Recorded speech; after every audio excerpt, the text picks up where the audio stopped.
நம் பாதையில் காப்பாற்றியே கர்த்தர் நடத்தினாரே. கர்த்தர் தந்த ஆசீர்வாதம் கண்டு நன்றியாய் ஜீவிப்பாயா. கர்த்தர் தந்த ஆசீர்வாதம் கண்டு நன்றியாய் ஜீவிப்பாயா. நானும் என் வீட்டாருமோ வென்றார் கர்த்தரையே சேவிப்போ. நீயும் சேவிப்பாயா, நீயும் சேவிப்பாயா. மல்கியா 4ஆம் அதிகாரம் 2ஆம் வசனத்தில், என் நாமத்துக்கு பயந்திருக்கிற உங்கள் மேல் நீதியின் சூரியன் உதிக்கும், அதன் செட்டைகளின் கீழ் ஆரோக்கியம் இருக்கும். நீங்கள் வெளியே புறப்பட்டு போய் கொளுத்த கன்றுகளைப் போல வளருவீர்கள் என்ற வார்த்தை ரொம்ப அருமையான ஒரு வார்த்தை.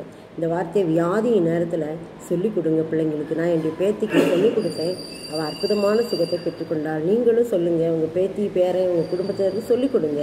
ஆமென்.